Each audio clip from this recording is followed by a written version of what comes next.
Hello and good morning, everyone. My name is Raeesa Farooqi, and I'm the Business Development and Outreach Coordinator with the Alberta Association of Immigrant Serving Agencies. Thank you for joining us today for this webinar entitled Intersectionality and COVID-19.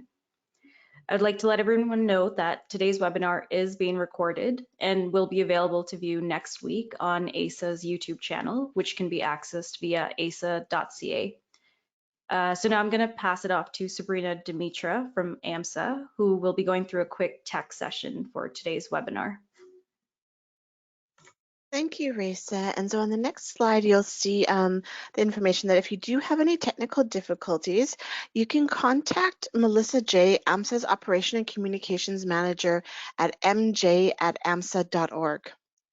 As well, before I hand it back to Raeesa, I just wanted to go over a couple webinar tips and tricks. And on the next page, you'll see that on the right-hand side, there is a GoToWebinar control panel that you can extend and collapse by clicking on that orange arrow, which looks similar to the image posted on the slide.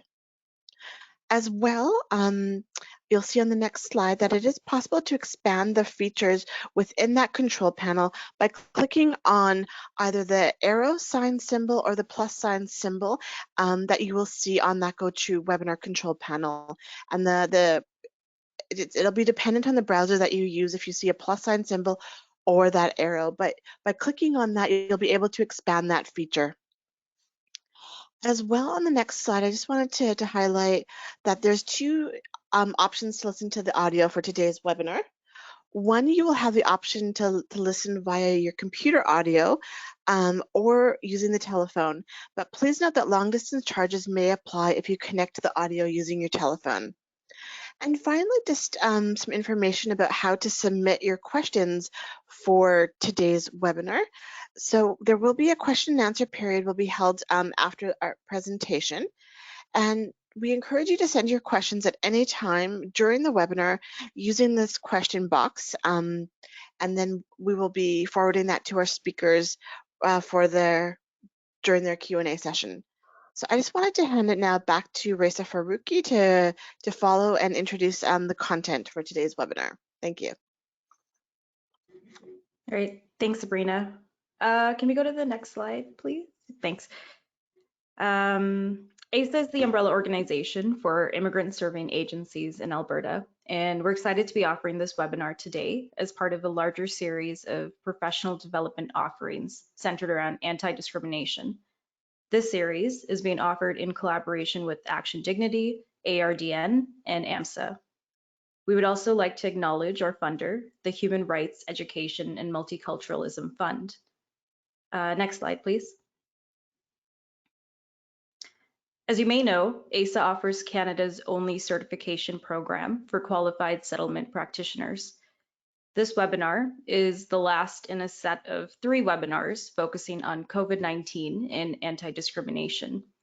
If you've attended or view the recordings of all 3 webinars in this series, this will qualify as training hour credit towards AAISA certification. Please note that this is only open to settlement practitioners or those training to become one, but it is open to anyone across the country, not just Alberta. For those who are interested in obtaining training hour credits, you must apply for them by completing a quiz. Please email pd@aisa.ca for more info. Additionally, there will be a full day anti-discrimination online course that will be offered later this year, and that will also qualify for credit. Details will be posted on aisa.ca once available. And we'll go to the next slide and introduce you to today's facilitators. Tyra Erskine is the program coordinator for the People's Coalition to Advance Fairness and Equity at ActionDignity.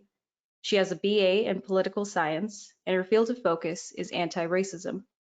She's an experienced anti-racism facilitator and has hosted trainings at SAIT, Gen YYC, the CCE, Camp Firefly, Calgary Pride, and the Calgary Women's March. She's also a member of Community Wise's anti-racist organizational change project and authored their anti-racism training manual.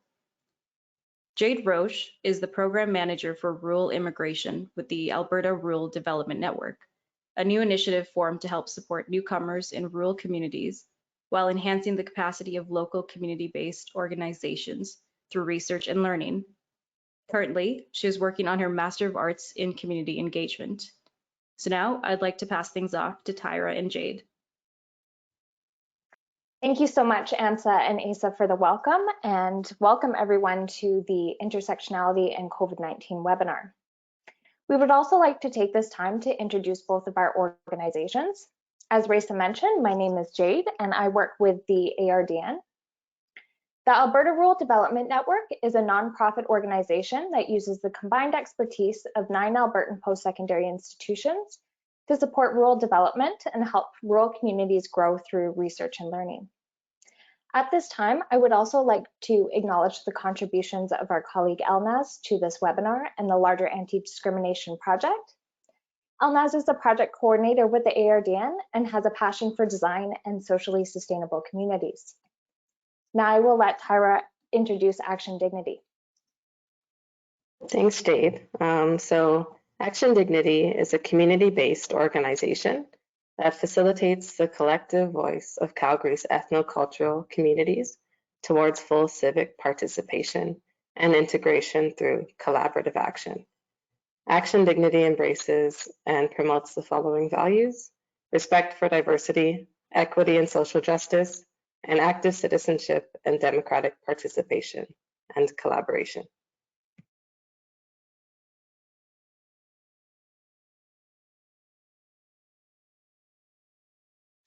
So as Raeesa mentioned, this is the third and final webinar in a series of webinars on anti-discrimination and COVID-related topics. Before we begin, we would like to start with our territorial acknowledgement. To recognize the land is an expression of gratitude and appreciation for those whose territories you reside on, and a way of honoring the First Nations people who have been living and working on the land from time immemorial. It is important to understand the long-standing history that has brought you to reside on the land and seek to understand your place within that history. Land acknowledgements do not exist in a past tense or historical context. Colonialism is a current, ongoing process, and we need to build our mindfulness of our present participation. Acknowledging the land is Indigenous protocol. The languages, cultures, traditions, civil laws of First Nations, Métis, and Inuit precede colonization. I'd like to recognize that I am on Treaty 6 territory, home to the Cree, Blackfoot, Métis, Nakota Sioux, Iroquois, Dene, and Saulteaux. And I would also like to acknowledge that I'm on Treaty 7, which is the territory of the Siksika, the Kainai, the Piikani, Tsuut'ina, and Stoney Nakoda nations, including Chiniki, Bears Paw, and Wesley First Nations. Mohkinstsis, named by the Blackfoot where the Bow River meets the Elbow, is also home to Métis Nation of Alberta, Region 3. We would now like everyone to take a moment to acknowledge where they are. Think about where you located. Is it part of the numbered treaties? Whose land are you on?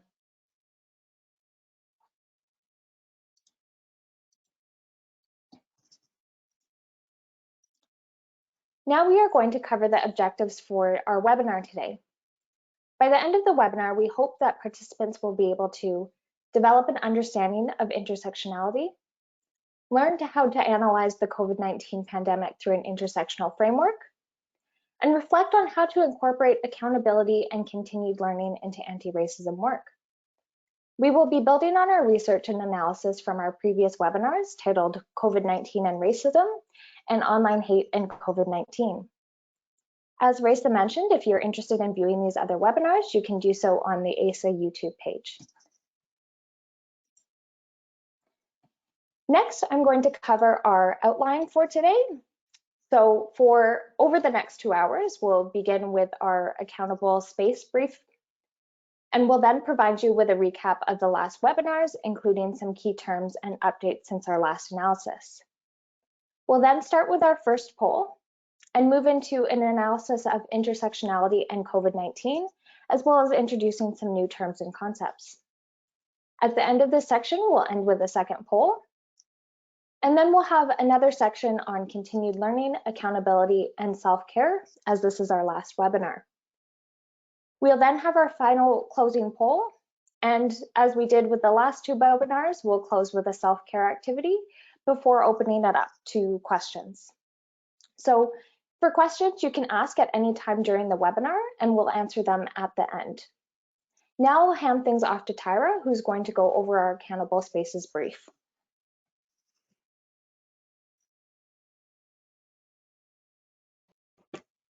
Thank you, Jayde. So before we proceed, it's important to go through our Accountable Spaces guidelines. So these have been adapted for this webinar from CommunityWise, and the link to this guide can be found in the references section at the end of the presentation. So these Accountable Spaces guidelines are not only for today's webinar, but are also good practices when engaging in discussions on difficult topics such as racism and discrimination. And these can be used as a tool to keep ourselves mindful and engaged. So it's important to also acknowledge that everyone is in their own space today. And we encourage that you do what you can in the space to make yourself comfortable. So the first guideline is 1, respect the space and others. And although we are gathering virtually, please acknowledge that this is an accountable space for all participants, and reflect and plan on the ways that you can make this space accountable for you. 2, we also understand that individuals experience racism in different ways, and it is important to recognize that each experience and viewpoint is valid even if they differ, and validate experiences rather than lecturing or giving advice. And consider that you don't need to agree with the perspective in order to understand it. Number 3 is examine your own privilege and be aware of potential power dynamics that you might contribute to within this space. Also be aware of assumptions you might make about other people. Number 4 is recognize that we are all in a place of learning. Be open to calling in harmful attitudes as well as open to critical self-reflection. When possible, be open to calling people in instead of calling them out. And number 5 is take care of yourself. Try and incorporate boundaries and preparation into your online experience, and have a self-care plan ready and be ready to contact the person that you can debrief with.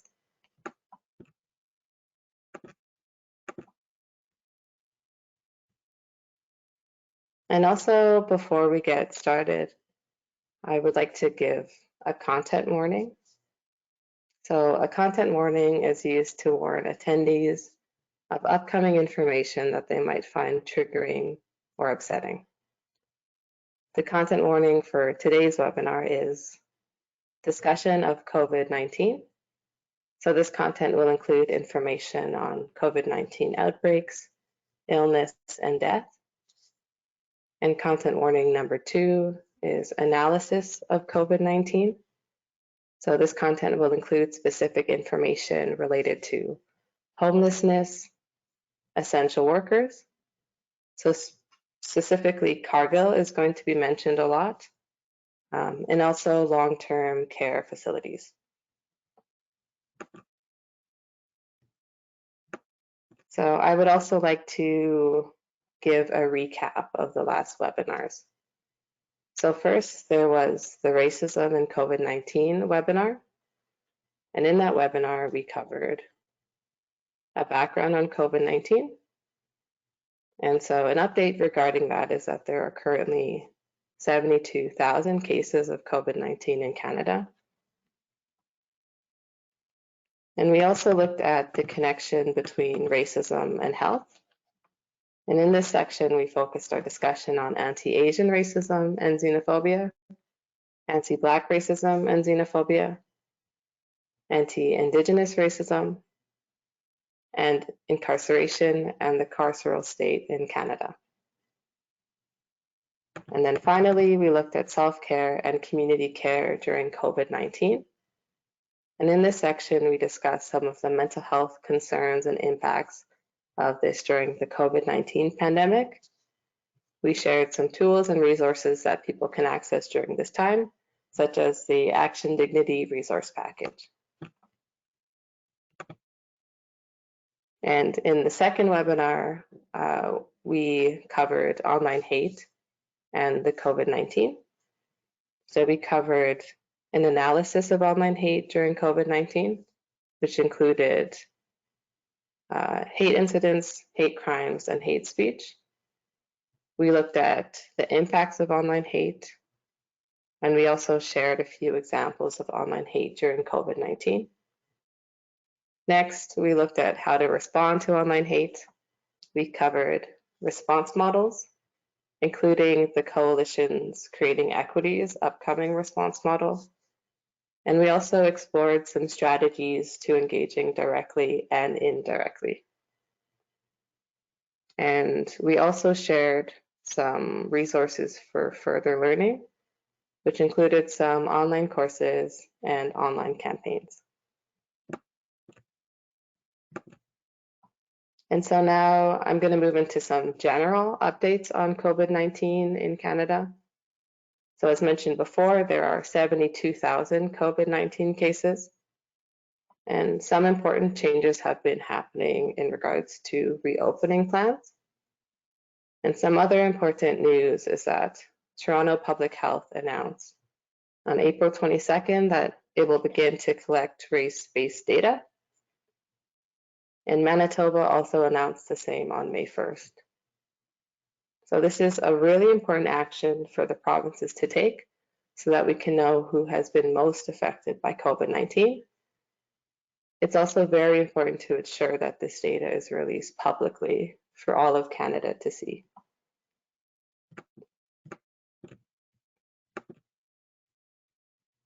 So the majority of provinces have announced reopening plans, and the federal government has also announced that starting June 1st, some national parks will be opening back up.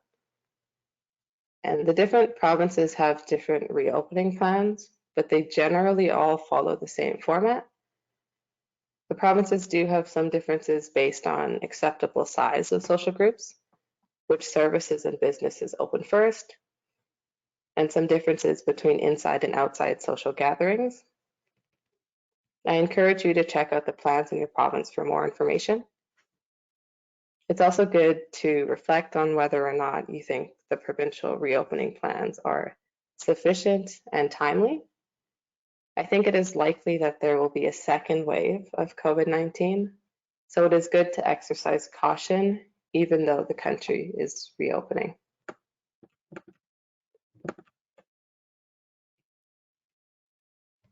And now I'm going to move into some topic-specific updates since the last webinar. So starting off, COVID-19 and incarceration. 2 individuals at the Calgary Remand Center test positive for COVID-19. And there has also been a second death in a federal prison at the Federal Training Center in Quebec. So this is in addition to the death at Mission Institution in BC. And according to Correctional Services Canada, there have been 990 tests across Canada, with 333 testing positive. 213 have recovered, and 118 still have active cases of COVID-19. This percentage is really high, the percentage of positive cases, and alludes to the lack of protections in prisons. It's important to note here that in the comment section of some articles that we were researching for this webinar, some people were saying that they don't care about prisoners and that they deserve to catch COVID-19. So this suggests that there is a wider issue here about criminality and the ways that people's humanity is taken away when they are charged with a crime.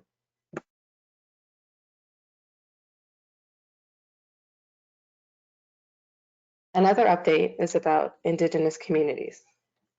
So as of May 12th, Indigenous Services confirmed 184 Indigenous cases in Canada. But they were only counting cases on reserves, and were also only including information from some provinces. So this number is very inaccurate. Thankfully, the Yellowhead Institute has been keeping track of numbers and has included both ISC reported cases and community reported ones. Based on this, we have a more accurate picture of the data. So there have been 450 Indigenous COVID-19 cases across Canada, and there have been 7 deaths. Though I would like to caution that there may be more than this. I would also like to emphasize that this kind of reporting for ISC is hiding the impact that COVID-19 is having on Indigenous communities. And within this pandemic, it has become increasingly clear that we need to have accurate and racially specific health data.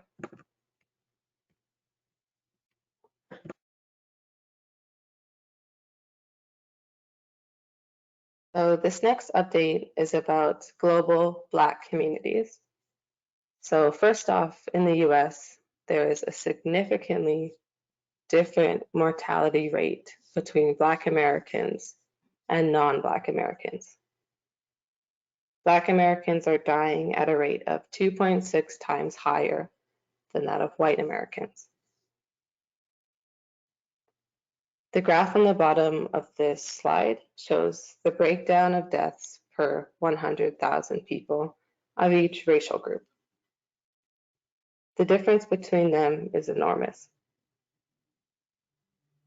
And within the article by APM Research Lab, they state that, to put it plainly, if all Americans had died of COVID-19 at the same rate as white Americans, at least 10,500 Black Americans, 1,400 Latino Americans, and 300 Asian Americans would still be alive.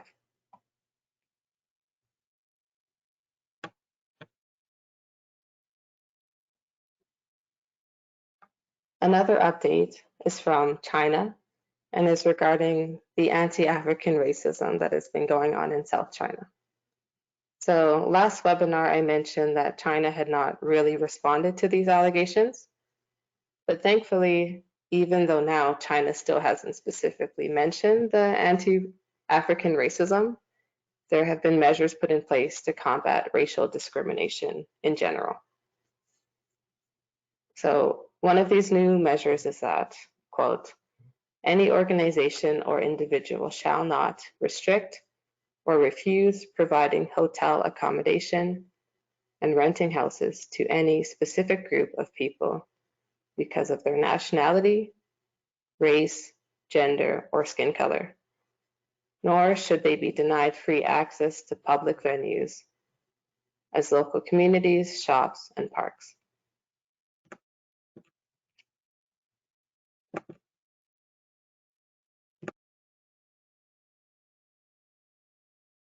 And so now here is an update on online hate.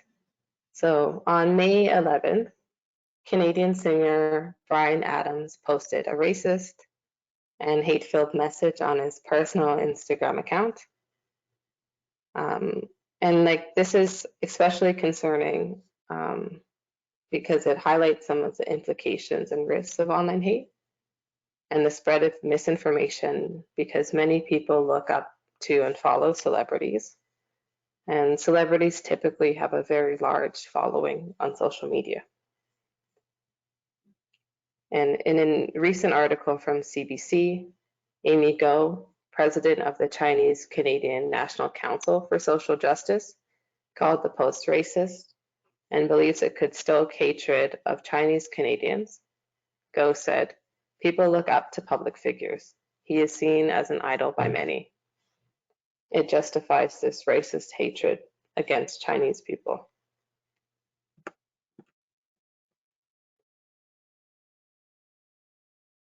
As well as this, on May 8th, the UN Secretary General stated, anti-foreigner sentiment has surged online and in the streets. Anti-Semitic conspiracy theories have spread, and COVID-19 related anti-Muslim attacks have occurred. I call on educational institutions to focus on digital literacy at a time when billions of young people are online and when extremists are seeking to prey on captive and potentially despairing audiences. I call on the media, and especially social media companies, to do much more to flag and, in line with international human rights law, remove racist, misogynistic, and other harmful content. Anti-Semitism is not something that we had discussed in the last webinar, but in a recent article by CTV, online hate has become a major area, said Levine. This is a growing international problem. The COVID-19 pandemic has intensified anti-Semitism, particularly against the most visible ultra-Orthodox populations, according to B'nai B'rith, Regional Director for Quebec, Harvey Levine, citing that they have seen an increase in conspiracy theories, blaming the spread of the virus to Jewish populations.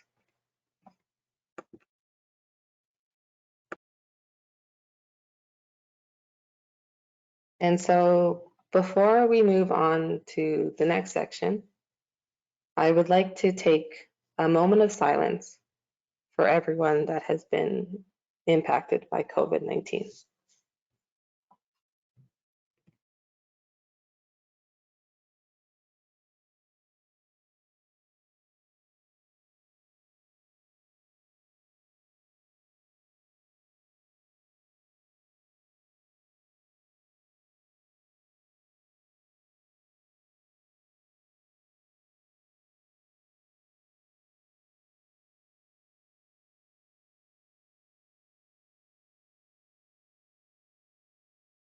Thank you, everyone, for participating in that. I think it's really important to acknowledge that even just beyond statistics, that this pandemic is having a very real effect on people's lives.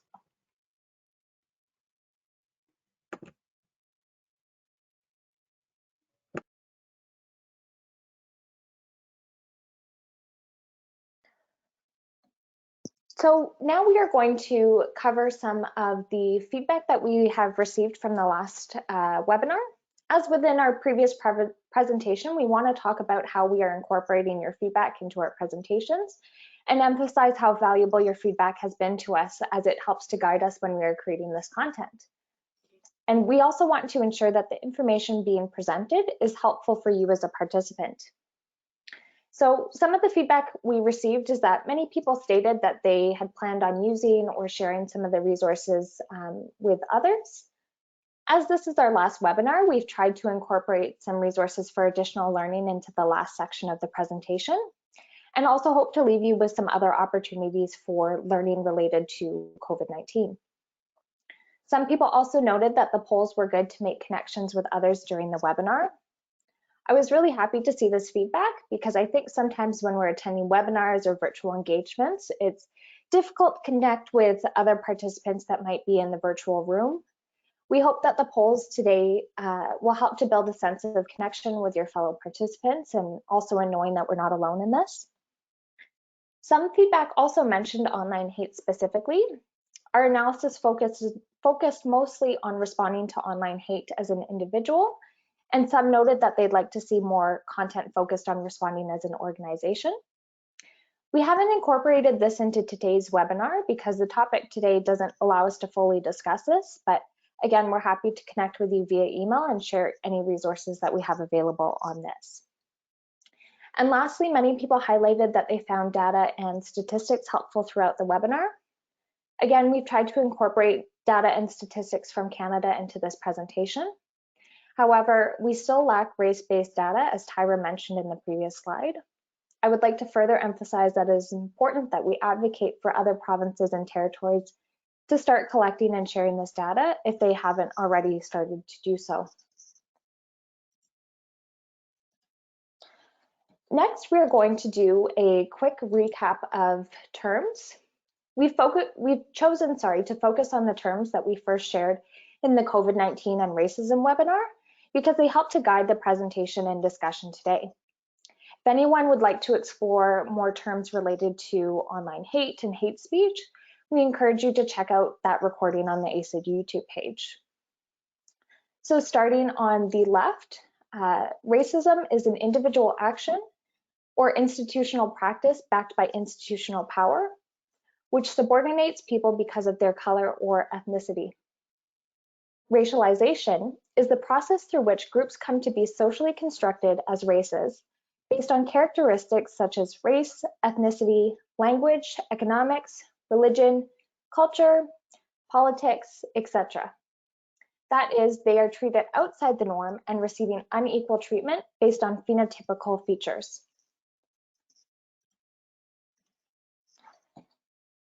And continuing, xenophobia describes attitudes, prejudice, and behaviors that reject, exclude, and often vilify persons based on the perception that they are outsiders or foreigners to the community, society, or national identity. And finally, discrimination is the denial of equal treatment and opportunity to individuals or groups because of personal characteristics and membership in specific groups. This is with respect to education, accommodation, healthcare, employment, access to services, goods, and facilities. So the protected grounds related to discrimination are race, national or ethnic origin, color, religion, age, sex, sexual orientation, gender identity or expression, marital status, family status, disability, genetic characteristics, or a conviction for which a pardon has been granted or a record suspended. These terms will help to guide and inform our discussion on intersectionality, as we will be discussing systemic discrimination and inequality in greater detail throughout the presentation. Now we would like to wrap up this section with our first poll. So the purpose of this poll is to reflect on how you're feeling emotionally at this time. And the second question is, again, to help us get a sense of who attended the previous webinars as well. So the first one should be up on your screen right now. So just reflecting on how you're feeling emotionally about any upcoming reopening plans in your province or territory.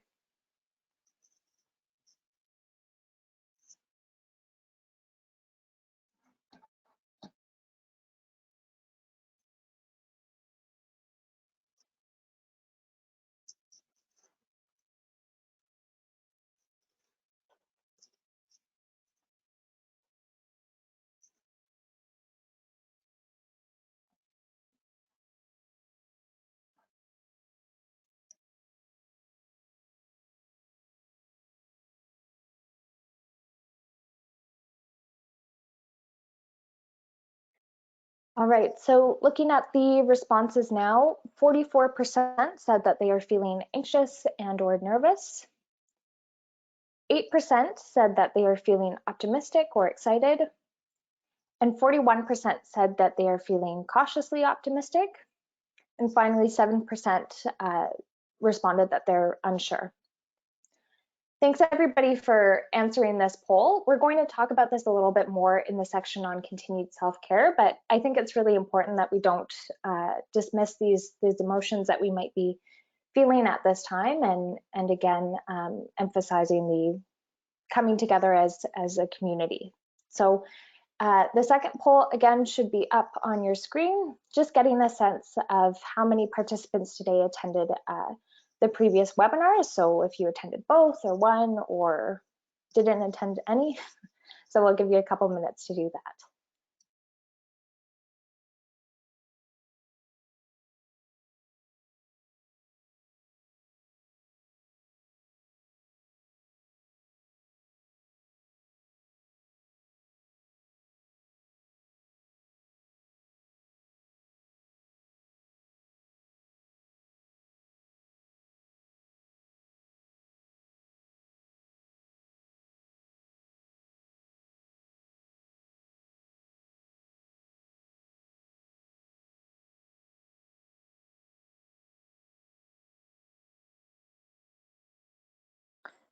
Great, thanks everyone. So it looks like both 23% either attended both or watched one, 45% watched or attended neither, and 9% weren't aware that there were other webinars. So thanks again for responding to these polls. Again, this is in part why we've chosen to dedicate the first part of this webinar to provide a recap of our last two presentations and also some updates since our last analysis. I'm going to cover one more thing related to the last webinar before moving on to our discussion on intersectionality. So this is a survey that ActionDignity had released related to xenophobia and racism related to COVID-19. As with our previous webinars, our presentation today has largely been informed by concerns raised through this survey and other engagements. The purpose of this survey is to get a better understanding of how COVID-19 related racism and xenophobia has been affecting people in Canada. Currently, we have 66 responses compared to 58 at the last webinar. So some additional instances of racism and xenophobia that respondents identified were one person saying that they have seen racism and xenophobia occur in most places. Someone else identified online threats. And finally, somebody else identified microaggressions. Now, this survey is currently open and a link will also be shared with you after the presentation if you would like to access the survey. And just to provide some key insights from this survey, most of these numbers have stayed relatively constant since our last presentation. So 85% of respondents reported having seen, heard, or experienced racism and xenophobia related to COVID-19. The most common locations where people witnessed or experienced this was online at 32%. And the second most common location was in grocery stores, the third most common location being in the streets. And finally, the most common type of harassment was verbal harassment, and the second most common type was online harassment. So again, these numbers that we're sharing right now is to help give you a sense of what other people are saying around this issue.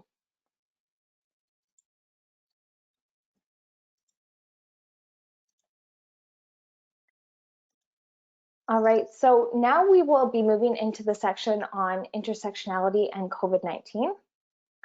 Here's a picture of Kimberly Crenshaw, an American lawyer who coined the term.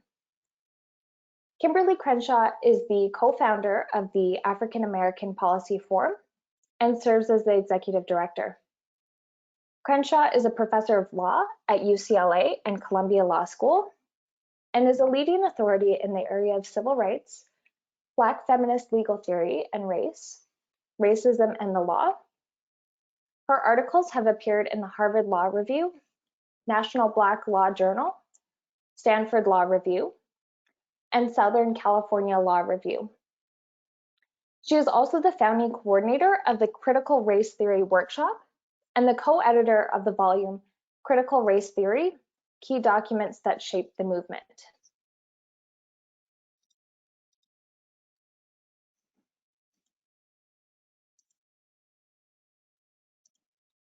So if you're not already familiar with the term intersectionality, we'd like to first start with a definition.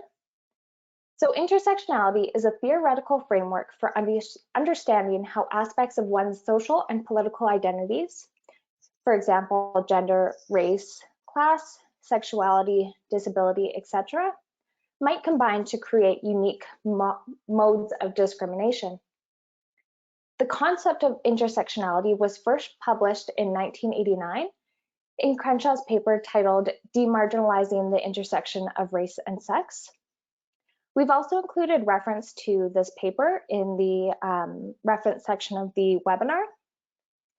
In this paper, Crenshaw examines how the legal system has framed and interpreted stories of Black women. She draws upon three legal cases in this paper: De Graffenfeld versus General Motors, Moore versus Hughes Helicopter Incorporated, and Pang versus Travenol.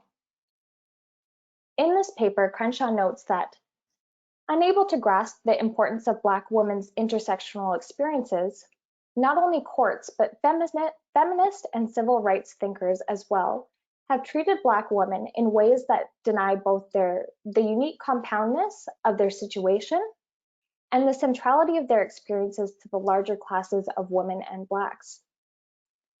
If you would like to learn more about intersectionality, we've also included a link to Kimberly Crenshaw's TED Talk titled The Urgency of Intersectionality in the webinar handout.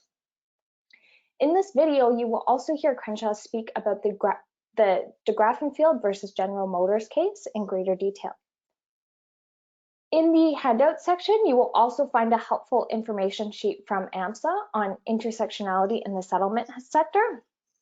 And again, this is a great resource that provides some more information on the concept of intersectionality. The last thing I would like to mention about intersectionality is that it's not something that we achieve. Rather, it's a framework or a lens to help us understand social issues and shape the way that we look at things.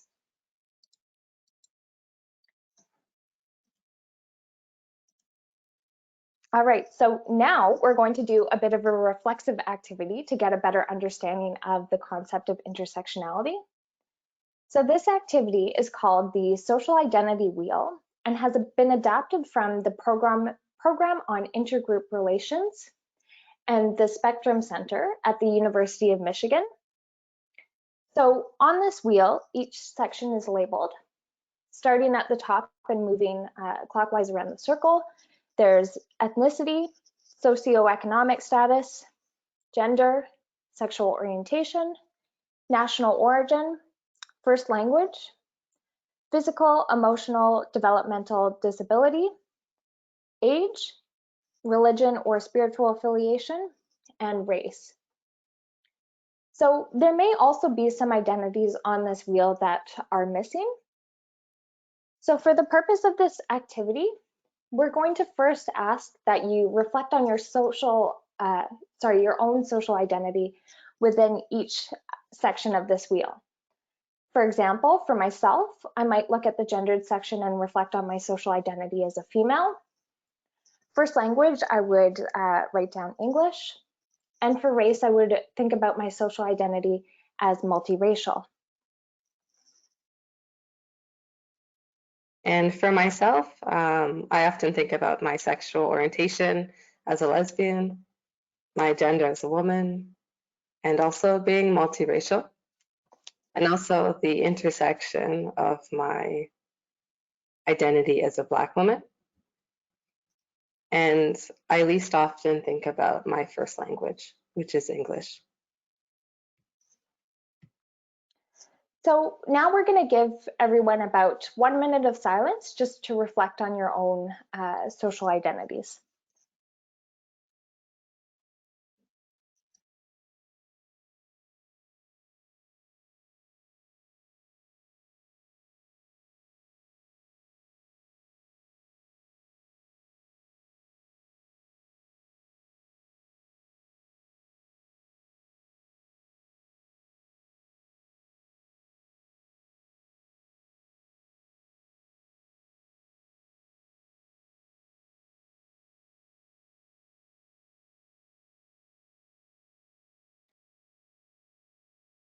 All right, now that we've all had a couple moments to reflect on our social identities within each of these domains, in the center of the circle, you will see 5 different questions.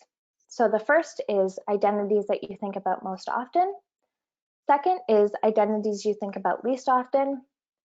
Third is your own identities you would like to learn more about. Fourth is identities that have the strongest effect on how you perceive yourself. And finally, identities that have the greatest effect on how others perceive you. Again, take a few minutes to reflect on each of these questions, and you can even do so as we move through the webinar. The purpose of this activity is to reflect on each of our social identities and how some can be more or less felt in different contexts. It also helps to encourage empathy among us and acknowledge our diverse identities.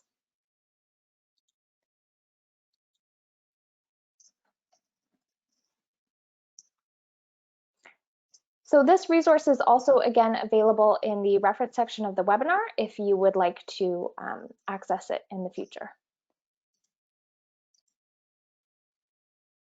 So now we're going to talk about some of the intersections that we have already covered, and how intersectionality has already shown up in our discussions. Some intersections that we have covered in previous webinars include racial identity, national or ethnic origin, socioeconomic status, and incarceration. Although we didn't explicitly discuss intersectionality in our past analysis, it has been crucial to understanding how different forms of systemic discrimination and inequality can intersect and create unique challenges for marginalized individuals. The current situation with the COVID-19 pandemic shows how this contributes to health disparities and additional challenges faced by communities. In our analysis now, we are going to cover different dimensions that have not previously been mentioned.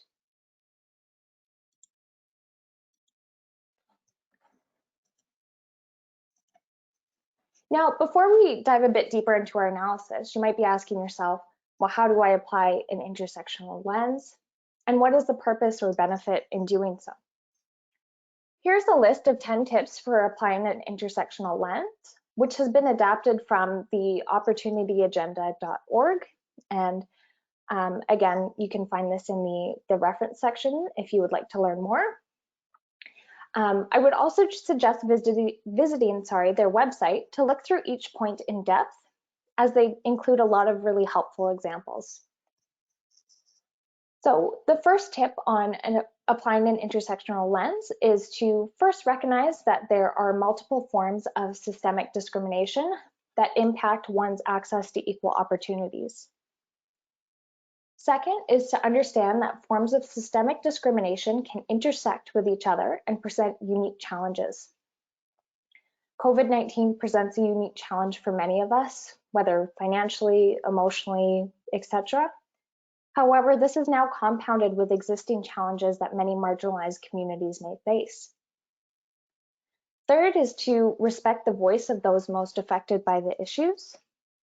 For this point, I would also like to add that rather than speaking for those most affected by the issues, try to amplify their voice or their message.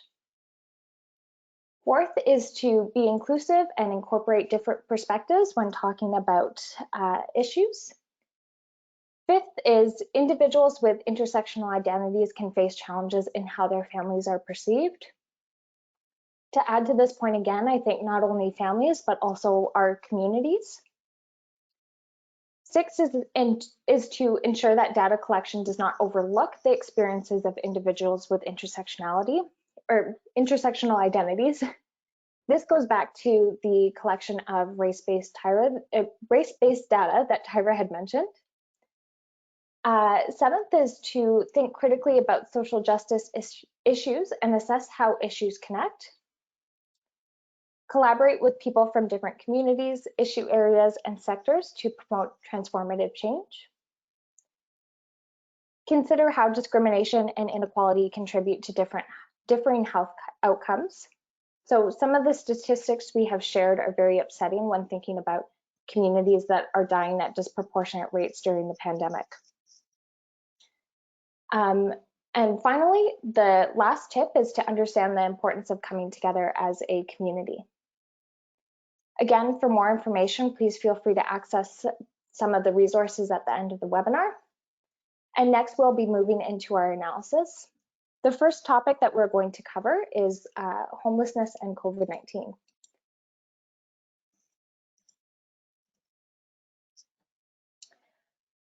So before we begin this analysis, I would like to first share the definition of homelessness from the Canadian Observatory on Homelessness.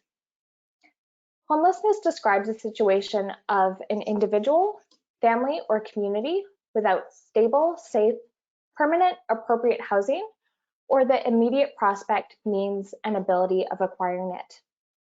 It is the result of systemic or societal barriers, a lack of affordable and appropriate housing, the individual or household's financial, mental, cognitive, behavioral, or physical challenges, and/or racism and discrimination. Most people do not choose to be homeless, and the experience is generally negative, unpleasant, unhealthy, unsafe, stressful, and distressing. As we can see from this definition, it touches on many of the identity dimensions that we have discussed in our reflexive activity. Homelessness Hub also notes that people experiencing homelessness in Canada include a disproportionate number of individuals from racialized and newcomer communities. Racialized persons are defined as individuals who are non-Caucasian. Factors such as discrimination, language barriers, historical trauma, and colonization have a cumulative effect, and they are also linked to experiencing homelessness and being unable to break the cycle of homelessness in Canadian society. According to Canada Without Poverty, 1 in 5 racialized families live in poverty in Canada, as opposed to 1 in 20 non-racialized families. Newcomer youth also make up roughly 10% of youth who are homeless. And the Canadian Encyclopedia also notes that Indigenous people are overrepresented in Canada's homelessness population. While they account for roughly 4% of the Canadian population, they represent between 28 and 34% of the homelessness shelter population. Other estimates have stated that this number could be as high as 50% in the urban centers. So ARDN has also done extensive work in the area of rural homelessness and currently manages the Reaching Home funding for rural and remote Alberta. In 2018, we conducted a rural homelessness estimation in 20 Alberta communities. Of 964 respondents who identified their housing situation to be unstable, 40% of respondents identified as Indigenous, and 8.8% of respondents were born outside of Canada. Of these respondents, the majority indicated that they came to Canada either as an immigrant, refugee, or temporary foreign worker.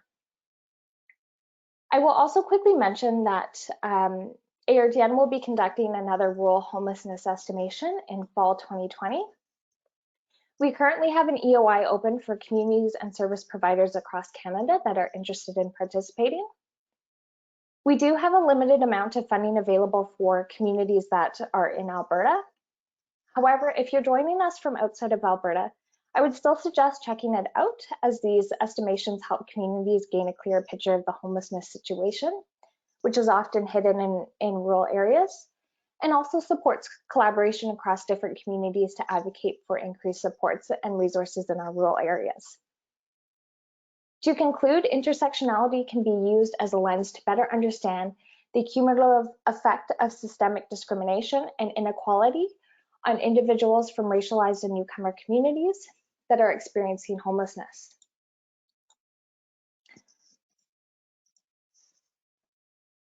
Next, I'm going to talk about some of the specific challenges related to COVID-19. Individuals experiencing homelessness or housing instability may be at a higher risk, as many individuals are unable to self-isolate or practice social distancing if they are in a crowded shelter, and this also includes individuals who are living in overcrowded households. Some may be unable to access facilities to wash their hands frequently. There may be difficulty in accessing supports and services that have either closed or are operating at reduced capacity. And finally, many shelters are currently operating at reduced capacity. According to a survey that ARDN conducted, we found that some concerns related to homelessness and the availability of services in rural areas included services that were previously accessed in person are now closed, no longer having access to publicly available computers and telephones, shelters and MAP programs, having issues with physical distancing and disinfecting of surfaces. This includes access to things like additional space, physical dividers, or cleaning products. And also supporting people that that no longer have access to community programs or are able to go to the library presents a number of challenges. Some policies and measures have been put in place to help support individuals experiencing homelessness. For example, increasing routine home funding or converting local hotels into temporary shelters. But I'd like to end this section off with a final question, and that is what happens after the pandemic is over? How can we support individuals experiencing homelessness and housing instability post-COVID?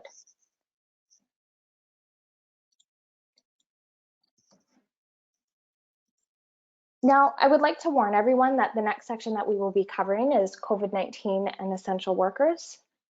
But before we move on, I would like to take this moment to acknowledge and thank all of our essential workers. Words cannot express our level of gratitude and appreciation for each one of you today and every day. We are truly in awe of your courage and dedication. Now I'll hand things back to Tyra to talk a bit more about this.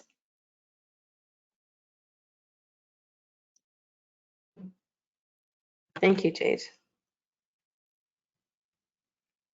So I'm going to start off with Cargill, and specifically Cargill High River. So it's important to know first off who works at Cargill. So 70% of Cargill High River workers are of Filipino descent, while the remaining 30%, within the remaining 30%, a significant number are of Ethiopian, Eritrean, and Caribbean descent. A significant population of workers are immigrants, temporary foreign workers, and refugees.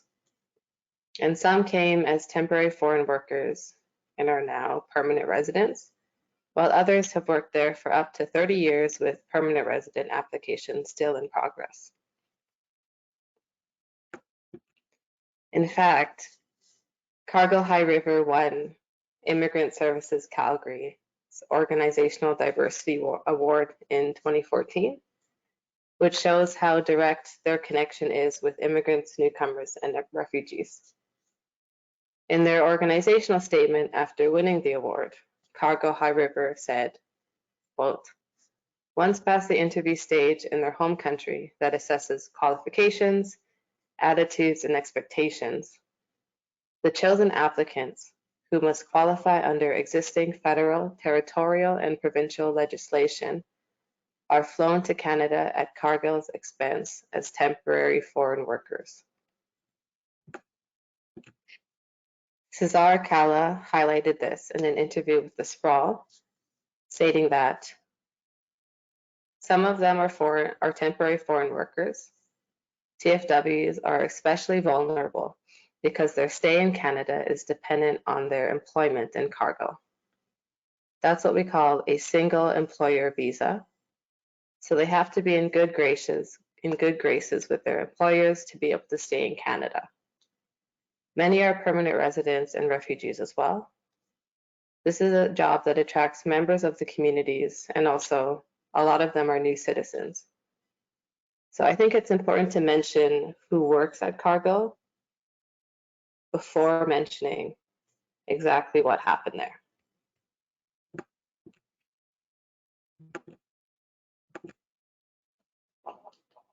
So here is a timeline of the situation at Cargill and High River.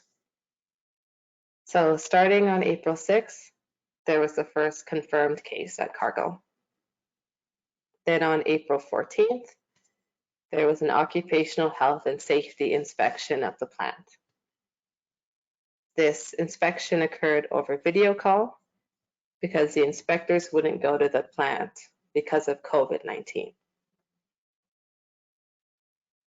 And so essentially over this call, the OHS would direct the camera shots and would get a full view of the plant. But during the call, the killing floor wasn't inspected because there currently weren't any cattle being slaughtered on that day.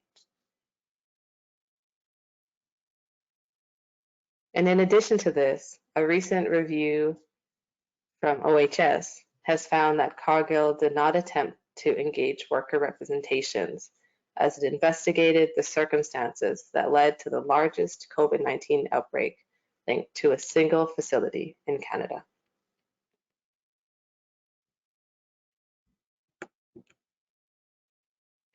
And then on April 19th, Boy Thiep passes away.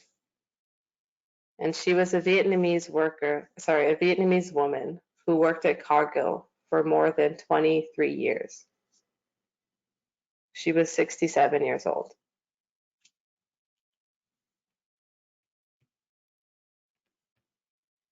And then on April 20th, Cargill High River temporarily closes.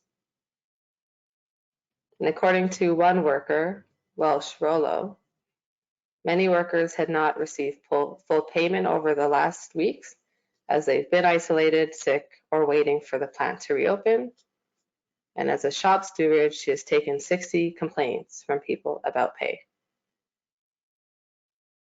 And also, on the Friday before the plant's scheduled reopening, Lucy Yamain, a volunteer with the Eritrean Canadian Community Association of Calgary, received calls from 3 workers who had told him they were being instructed to return to work before their mandated periods of quarantine or self-isolation were complete. He said, "They are being told to go in before AHS has said it's okay."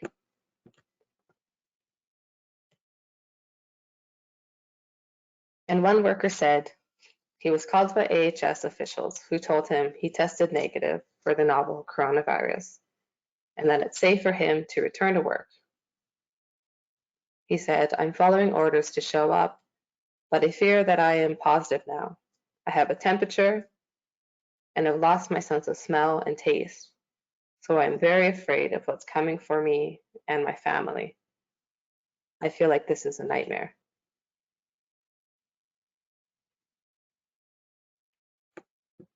And then on May 4th, the plant reopened. And some of the suggestions from AHS to reduce the spread of the COVID-19 is for workers to stop carpooling and for them to reduce the population in their houses.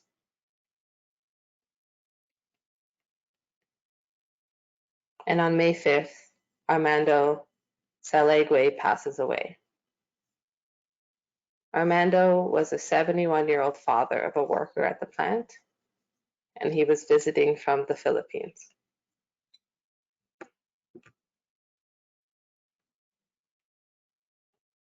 And on the weekend of the 9th, Benito Quesada passes away.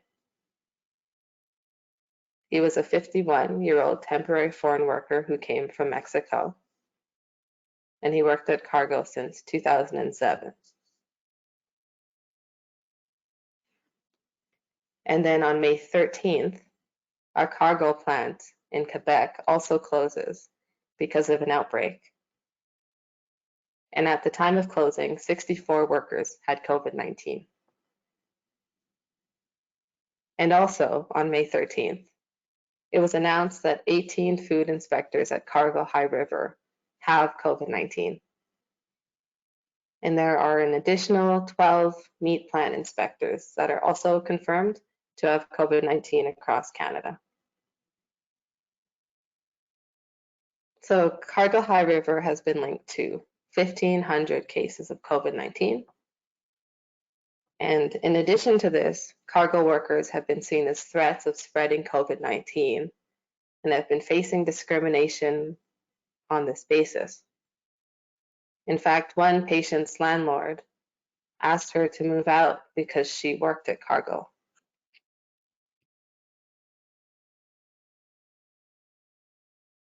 So this viewpoint blames workers for the outbreak rather than focusing the responsibility on Cargill, OHS, and AHS for ensuring their safety. And in addition to all of this that's going on, I think it's important to acknowledge the extreme mental health impacts that this will have. Workers are returning to work with the trauma from this pandemic, and also the trauma and mental health impacts of knowing so many workers who have gotten sick or died from COVID-19. We can't ignore the personal aspect of this on the lives of the Cargill workers.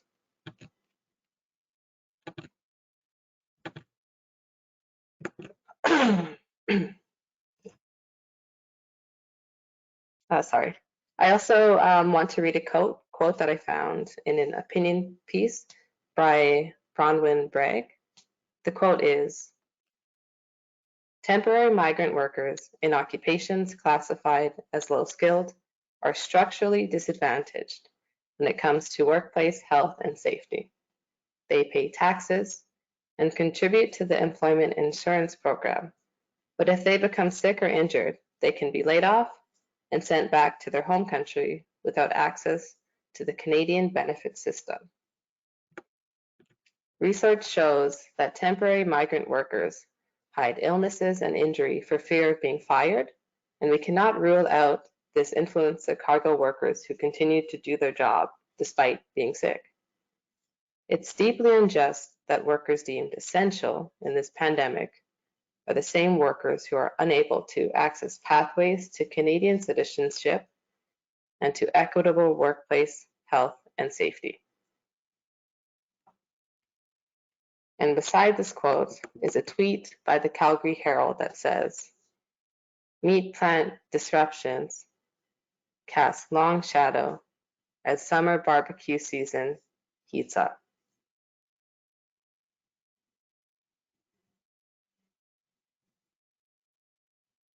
So what this tweet highlights is, just as Bronwyn said,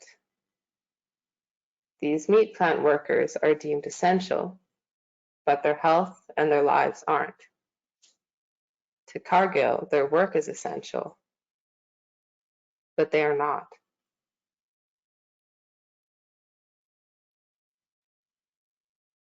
And that's why in this webinar, it's important to show that essential workers are people too, and that even past their contributions to society, they are deserving of care, humanity, and protection. And so with that, I would like to say thank you to essential workers. And also that I'm sorry that these are the conditions that you're having to work in. These treatments should be unacceptable, and there needs to be more action to support workers of Cargill, to support workers at JDS, and to support all of the other essential workers.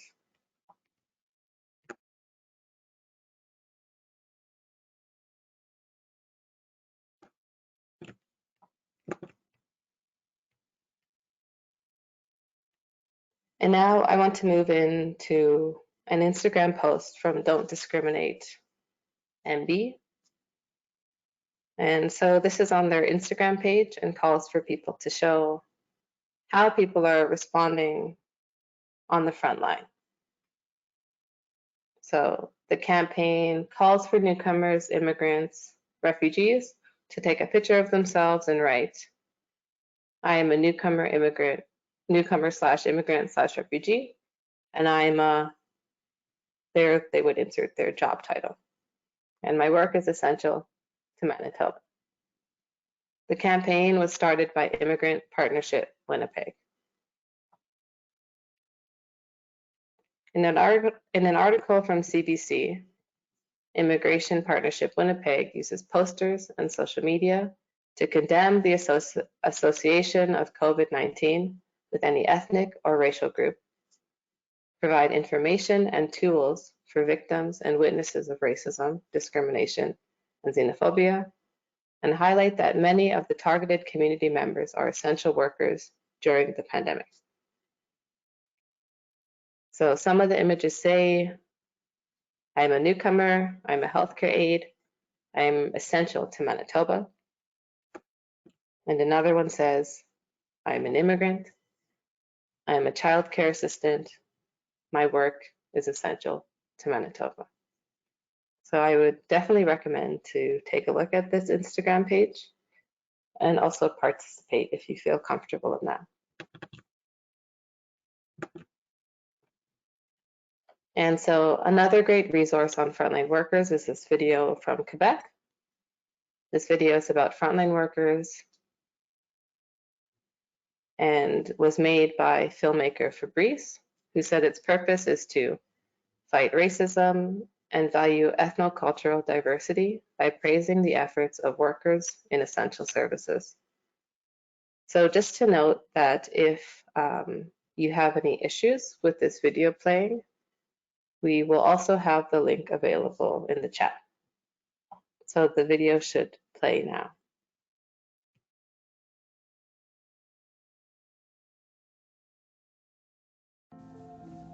Écoute, on a un problème. Pas grave quand il est loin. Ailleurs. Mais maintenant qu'il est ici, il peut faire peur. Vraiment peur. Il est venu voler ta job. Te garder à la maison. Violer ta sécurité. Menacer la nation.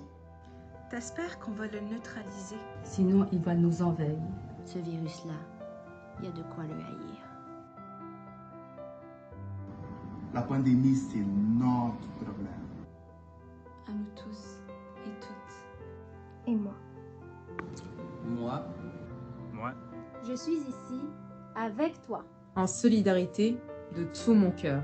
En tant que Québécoise. En tant que citoyen du monde. Pendant que tu es confiné, Tu te sens comme en prison. Dehors, les gens sont éloignés. Certains se méfient de toi.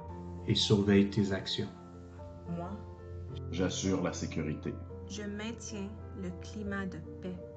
j'enseigne à nos enfants. Je soutiens les plus vulnérables. Je soigne nos malades. Je viens d'où? Ici, c'est chez nous. chez nous. Chez nous. Chez nous. Chez nous. Je suis préposée aux bénéficiaires. Infirmière auxiliaire. Préposé service alimentaire. Je suis intervenant. Propriétaire d'un dépanneur. Médecin. Je ne suis pas un ange gardien. Juste une personne comme toi. En première ligne, au quotidien. Tous les services essentiels. Laisse présager un arc-en-ciel. Mais demain, il est déjà ici. Il est de toutes les couleurs. Je t'invite à dire aujourd'hui. Je me souviens.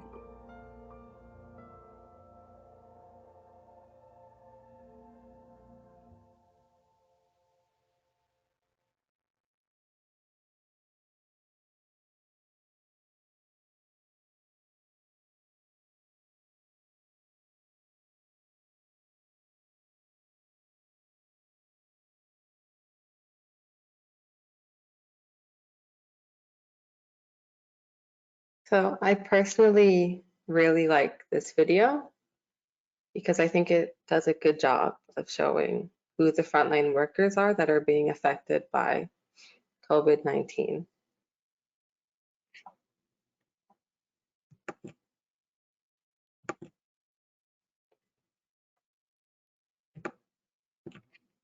So another place that I would like to mention that has been impacted by COVID-19 are long-term care facilities.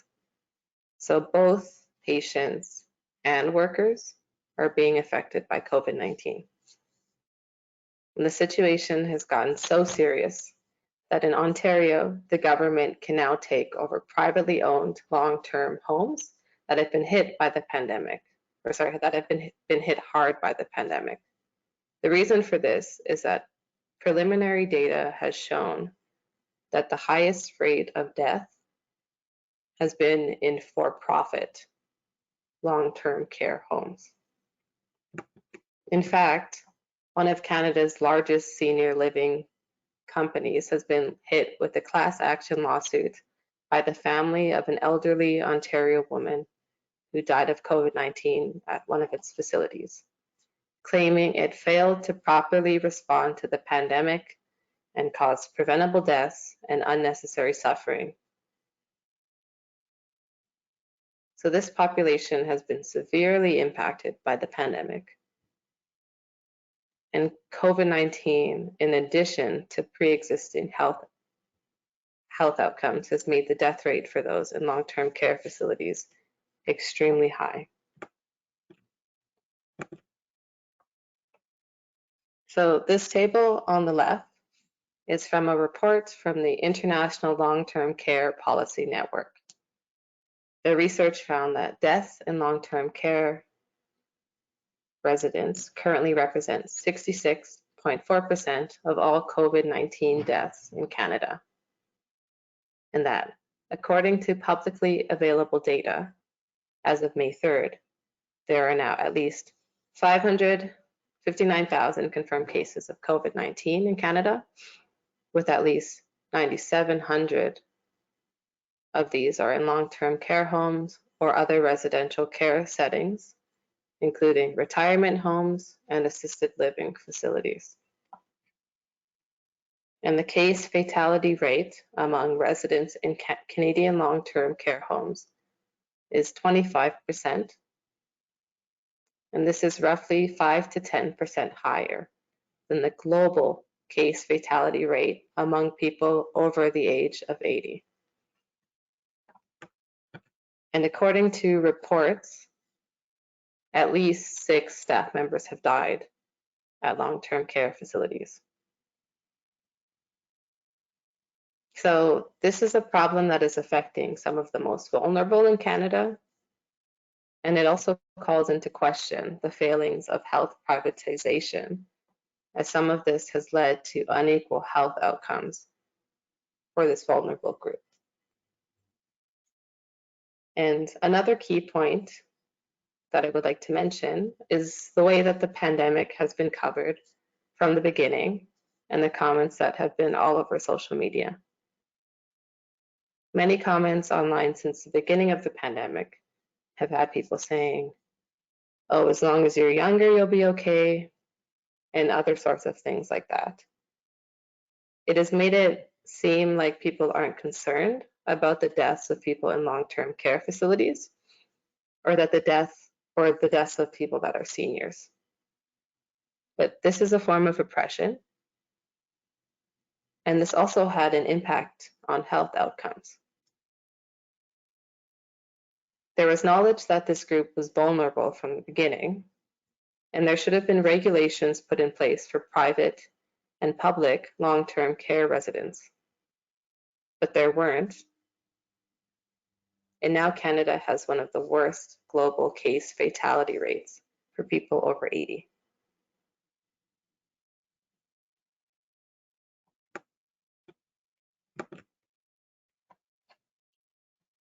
And so one more topic that I want to mention is the anti-lockdown protests that have been happening all over Canada. So both of these images are from Facebook. And the one on the left says, no more lockdowns, protests in Vancouver. And the one on the right is Toronto peaceful protests. And some of the text says that fear of consequences enslaves us. Let's show we are one, that we are powerful, and that we will not allow them to take away our freedom.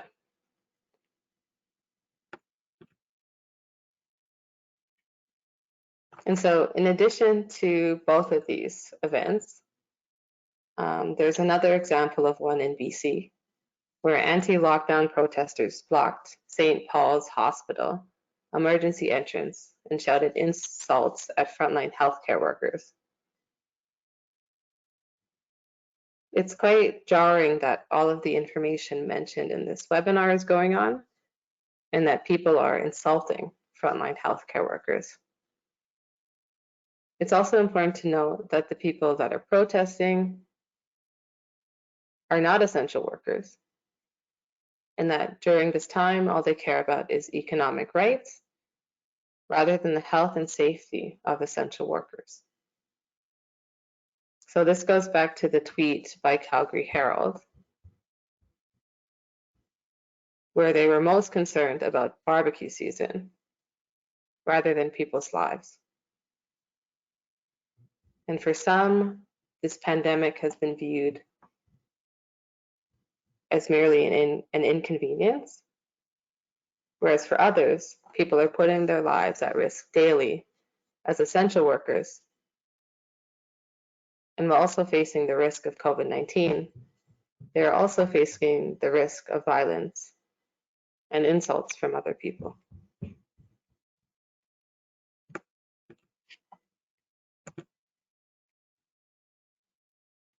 And so now that concludes this section, and we're going to move into our next poll. So the first question should be on your screen, and it is, have you applied an intersectional lens in your professional work or personal life?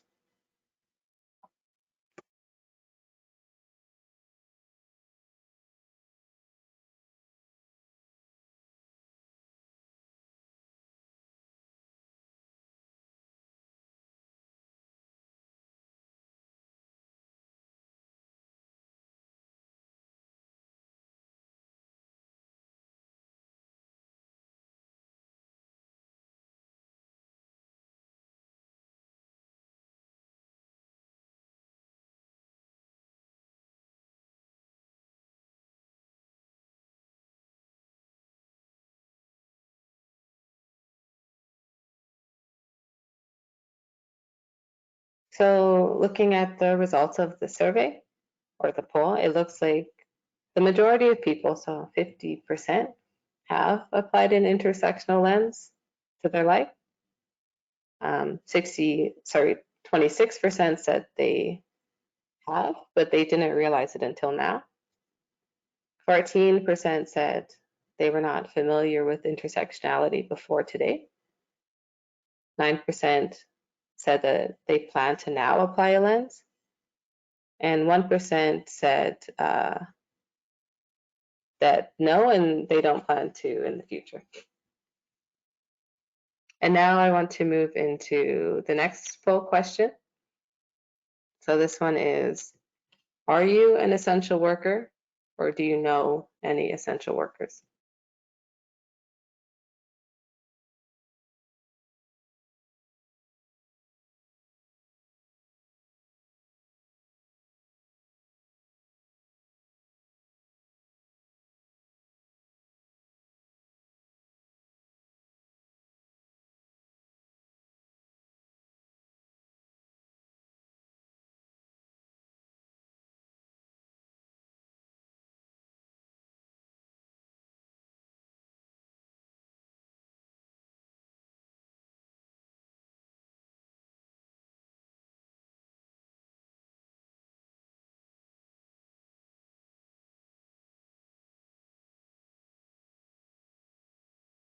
So based on this poll, 82% of people on this webinar either are an essential worker or know essential workers, and 16% do not, and 2% preferred not to say.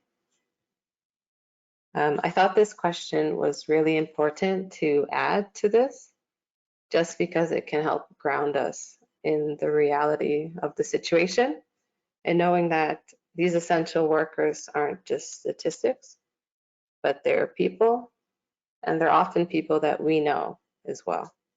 So thank you, everyone. And now I am going to pass things over to Jayde, who will be covering our continued learning and accountability section. Thanks, Tyra. So as Tyra mentioned, we'll now be moving into, again, the continued learning and accountability section. So we talk about accountability a lot, but what does it really mean? I'd first like to share this quote from Josh Truitt, which states, "Accountability means being responsible to oneself and each other for our own words. It means entering a space with good intentions, but understanding that we all screw up and need to accept responsibility for our mistakes. It means being okay with and open to being called out. It means acknowledging when others are triggered and when we feel pain and working to learn and grow from this experience. And it requires something incredibly difficult, a trust in those we share a space with, that their intentions are good, that they mean well, just like we do, that they are all in a process of learning and growing, and that making mistakes is part of how this happens. Essentially, accountability is being open to learning and owning up to mistakes that you might make. It's understanding that everyone is learning and that people can't be perfect all the time. The most important thing is accepting that people don't know everything. The term accountable space is used instead of safe space because within intense conversations such as racism and discrimination, there can't be a guarantee that people won't be uncomfortable. Anti-racism is hard work and we all feel moments of discomfort. The key is to reflect on those moments and see what we can learn from them. Next, we're going to talk a bit about calling in versus calling out. We've discussed these a bit in our accountable space brief, and now we'd like to take a deeper look.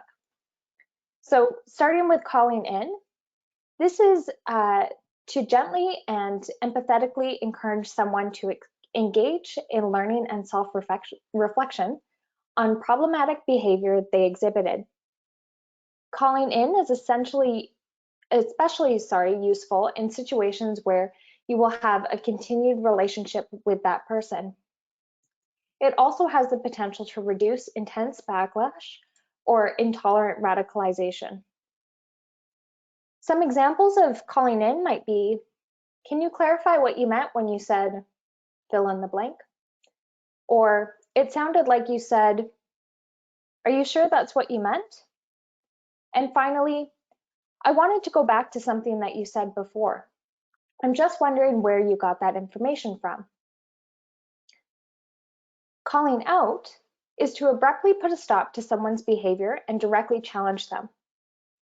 Calling out is useful when calling in hasn't worked or when someone is a threat to the space. Calling out has the potential to let someone know that their behavior is unacceptable, but also poses a risk to exacerbate a situation. Some examples of calling out would be, that statement is completely inappropriate, or I'm going to have to stop you right there because that statement is racist, xenophobic, etc. Calling in and calling out can work together. Usually calling in has happened a couple times in private prior to a public call out. Sometimes a public call out is effective because it places more pressure on the person to have to respond to what happened. And finally, some may find calling in is easier when you have a personal relationship with someone, and also having some sort of equal power level because it might mean that the individual could take your points more seriously.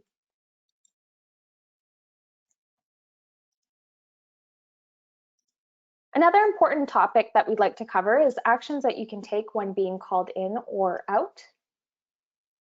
So the first is to apologize if appropriate. Sometimes a formal apology isn't necessary. Changed behavior is often the best way to apologize. Second is to invite the person to explain, but don't force them to. Third is to let the person be emotional and listen to understand. Fourth is giving some space and not rushing to a resolution. Fifth is taking responsibility. And lastly, doing some research. This can help in changing and adjusting behavior. And finally, we'd like to mention that you should only question if the person who called you in is okay with that.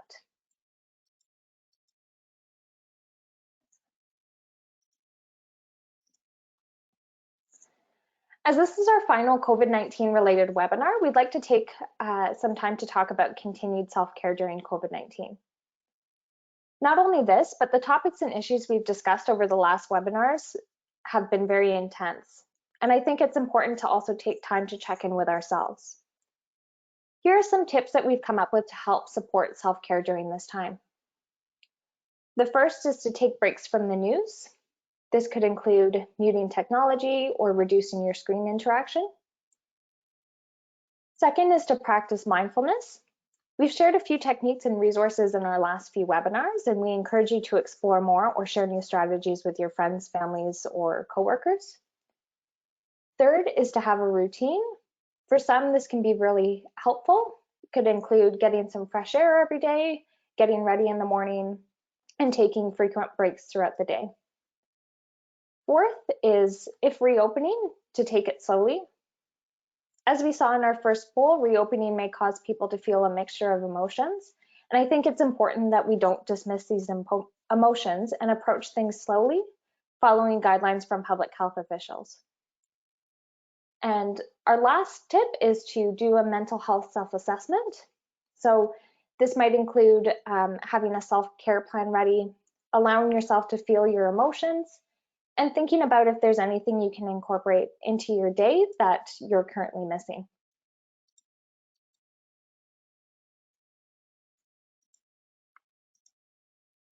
Now we are going to move on to the section for opportunities for future learning. First, I'm going to touch a bit on resources from each of our organizations. So AAISA has a variety of professional development courses on different topics, such as managing multiple roles in small centers or intercultural competence. You can check these out on their website on the PD page. As we mentioned, we'll also be continuing to work with AAISA to deliver an anti-discrimination course as part of this series. Again, you can find more information on upcoming dates and registration on their website.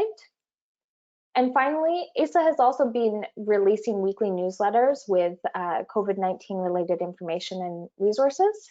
Personally, I found these to be a great source for up-to-date information. So if you're not already subscribed, I would highly recommend it.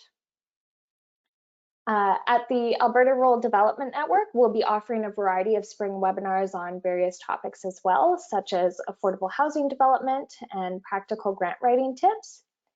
And these can be found on our website under the events tab.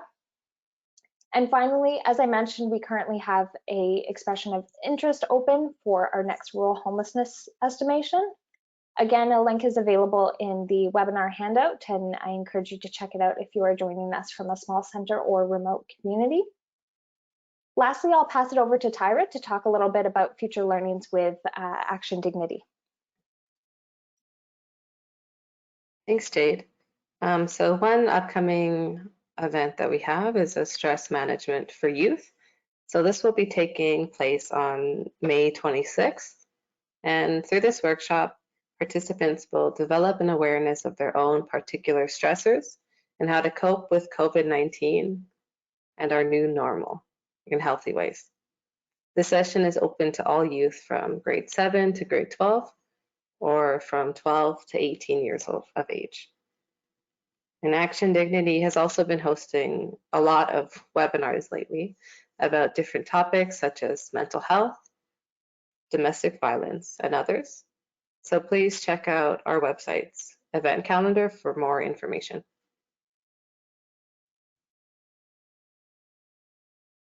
Thanks, Tyra.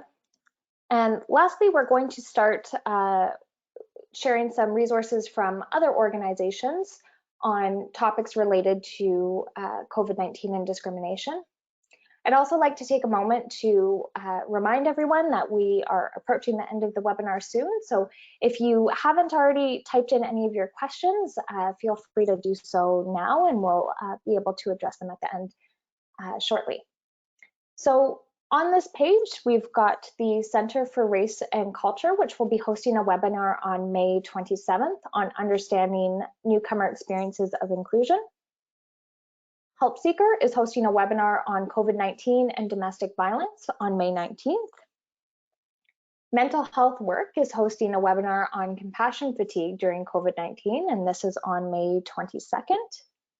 And finally, the U of T is hosting a webinar on addressing anti-Black racism in education on May 26th.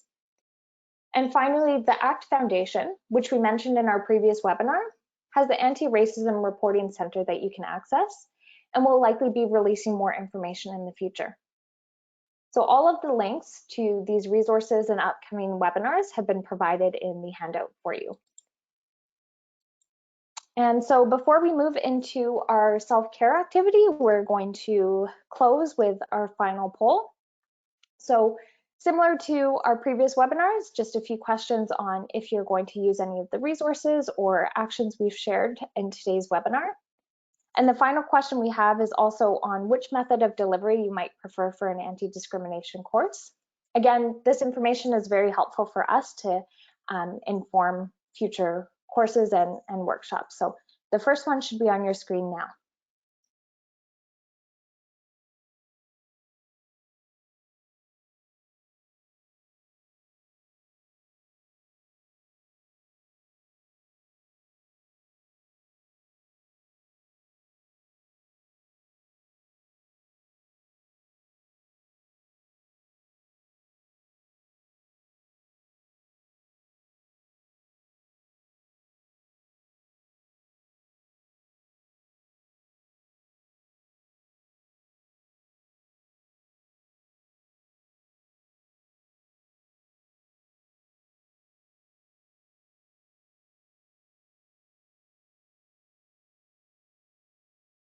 All right, well, this is really great to see. 92% of people said yes, they are going to use some of the resources we shared.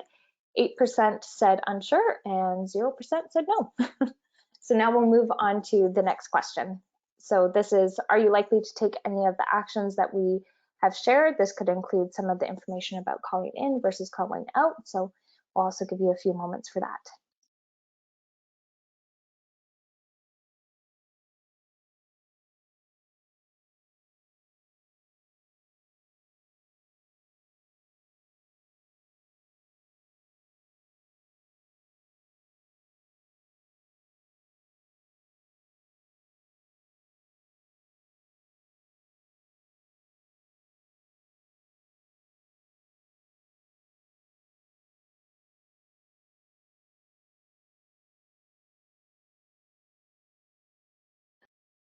So it looks like almost the same numbers, 91% yes and 9% unsure. So again, thank you everyone for sharing your feedback on this poll. Again, it's really helpful for us.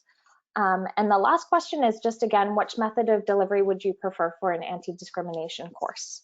So the options are self-paced online, a blended delivery, 4 live sessions, and no preference.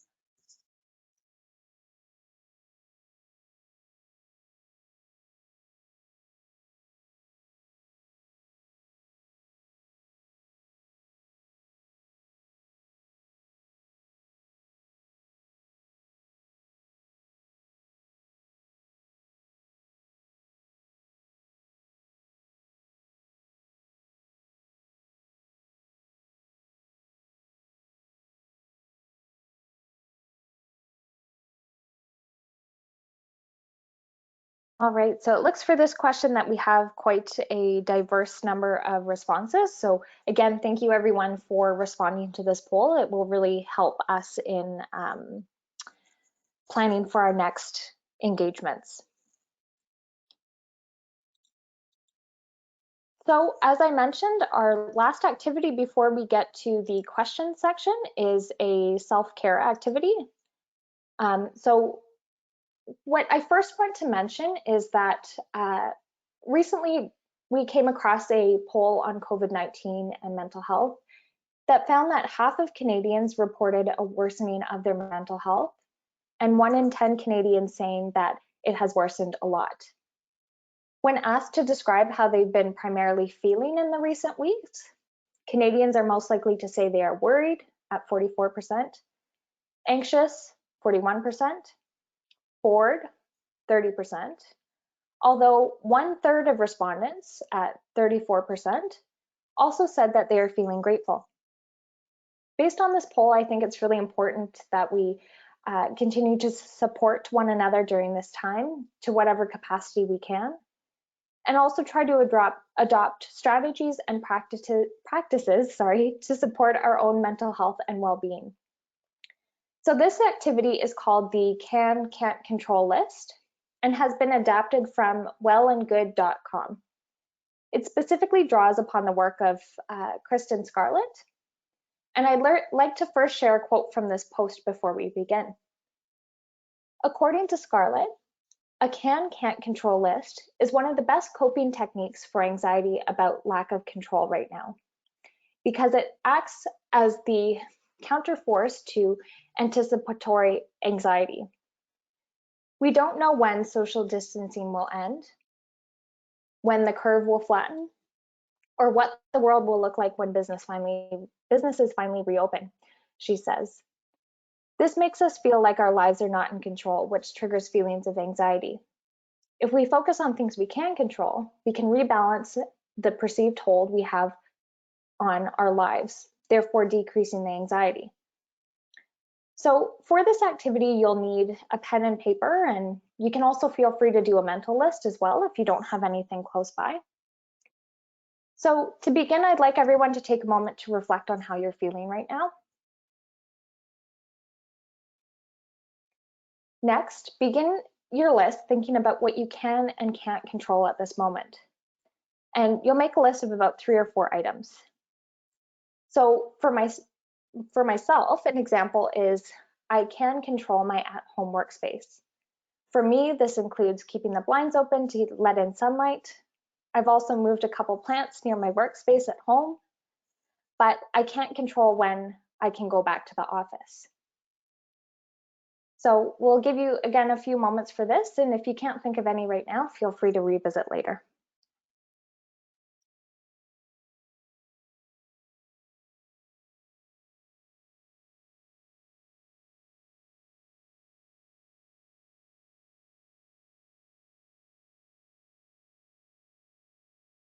So as you can complete this can-can't control list, you can also post this list somewhere visible to help in your own self-care.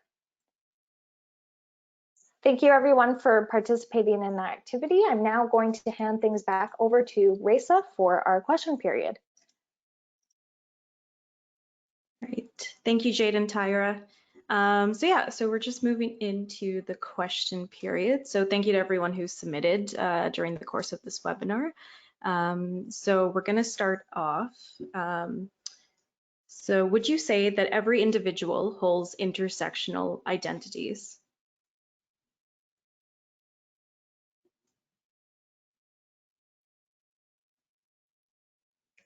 Yes, I like this question.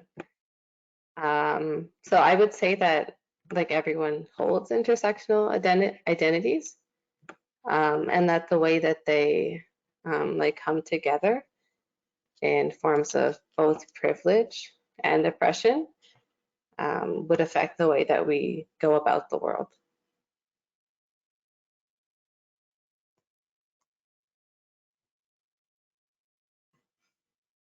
Perfect. When it comes to anti-discrimination, what are things that researchers can do to better support the community?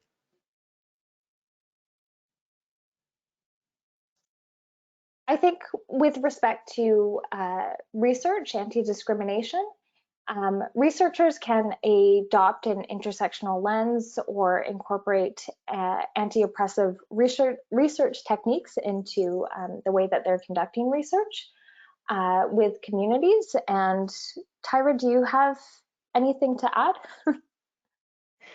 Yeah, I think that's good. I would also just mention that I think when it comes to research, it's important to also question who's doing the research, because sometimes like it's better to have someone from the community doing the research because they can kind of understand like the specific implications that it would have on that population.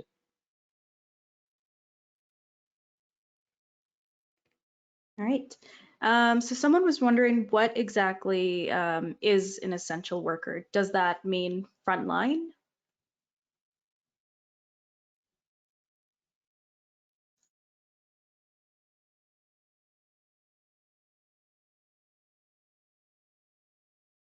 So we have a list available on the Government of Canada website as well that we can share in a follow-up email. So for example, workers supporting settlement and resettlement for newcomers are also considered essential, but this could be truck drivers, delivery personnel, doctors, nurses. There is, yeah, quite diverse list of essential workers, and is not just necessarily those that are working within healthcare. Right. So what are organizations doing now to help the workers at Cargill? So I can mention what ActionDignity has been doing. So our organization has actually been doing a lot. So we had a virtual memorial to honor Boy Thiep and to honor her life. We've also been calling Cargill workers and ensuring that their basic needs are met. I've also been providing information on culturally appropriate foods to give to service providers. We've also been handing out masks. And also we have started to support workers from the JBS plant in Brooks as well.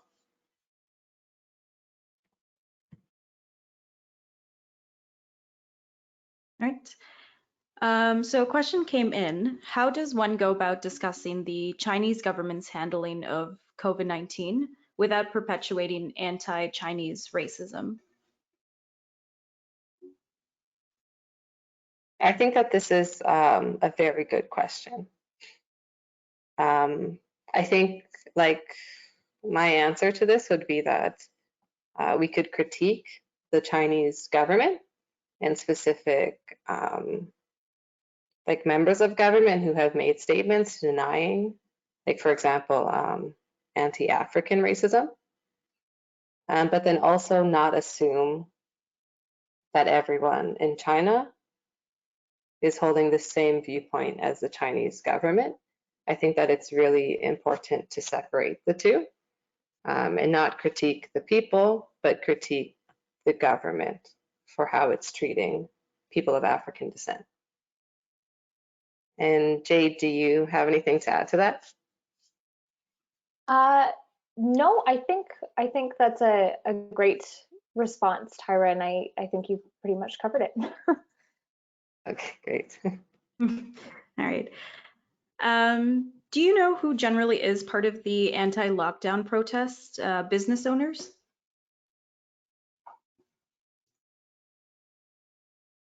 So for this one, I find the answer quite interesting, actually. So of those two images that I shared, there was the one that was organized in BC, and the organizers of that were the Flat Earthers. So I find that generally with these anti-lockdown protests, a lot of them are organized by conspiracy theorists. So some of these are anti-vaxxers, some are flat earthers, some are 5G conspiracy theorists. So for the majority of them, from what I've seen, it seems to people who have radical conspiracy theories that are organizing the protests.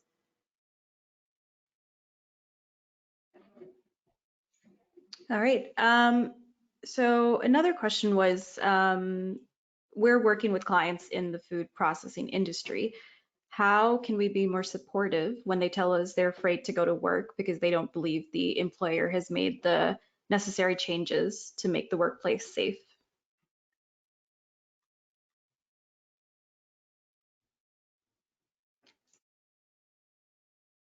I think, I'm not sure, Tyra, if you're able to add to this question. I feel like based on the work that ActionDignity is doing, you might have some more insights onto this particular question.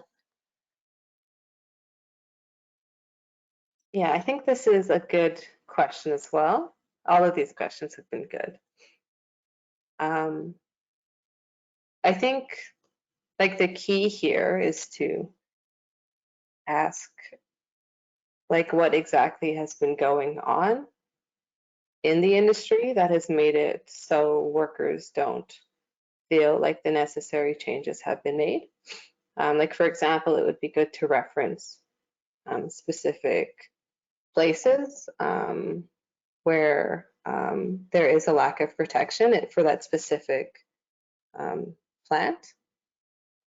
And I think one of the biggest things, as we know with Cargill, is that they didn't do employee consultations regarding the conditions at the plant. And so it's important to get an assessment of exactly how the employees are feeling and exactly what changes they would like to be made to ensure their safety. And also, if they are afraid to go into work because of fear of their own health, I think that is valid.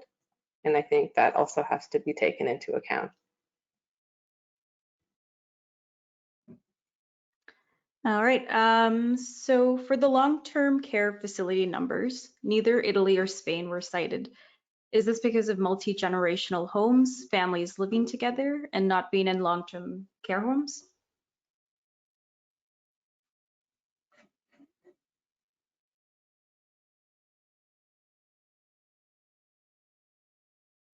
I think that's a great question. I actually am not sure what the answer to that is. So we can always send more information as well when we send the slides, unless Tyra, you have anything else to add. I don't think no, it was. Yeah, I didn't see the reason given in the source, but that is a very good point, and it's important to question why those countries weren't included. Yeah, and I'll just make a note as well. We will be sending a follow-up email with this PowerPoint presentation and all the resources and answers to any questions we did not get to. So another question was, what is the date for the stress management for youth by CMHA webinar? So that one will be on May 26th. And information on where to register for that can be found on the ActionDignity website. And also something I want to mention is that the PowerPoint will be sent out to participants after for this webinar. Perfect. Okay, just to be cognizant of time, we have a few minutes, but there's a lot of questions, so we may not get through all of them. Someone was wondering if you knew a lot of the workers at Cargill have been there for 30 years and they still haven't achieved PR status. Do either of you have any idea on that, or has there any research been done in regards to why that is?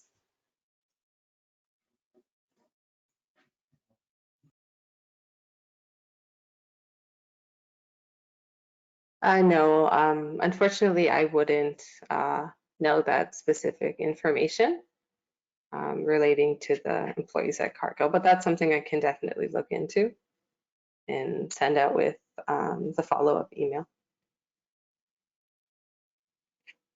And I am also not able to answer that question as well, but again, I think it is a very important question that we can ask to find out again what those reasons are. All right, sounds great. I think, yeah, we should wrap it up there because the other questions I think will kind of take us over time. But again, we will be sending a follow-up email and including all the resources, the presentation, and answers to any questions we did not get to. If we go to the next slide, I believe the contact information for our facilitators is there, as well as AAISA. So if you want to ask any questions, feel free to email us. And with that, I'll give it back to Tyra and Jayde to finish up.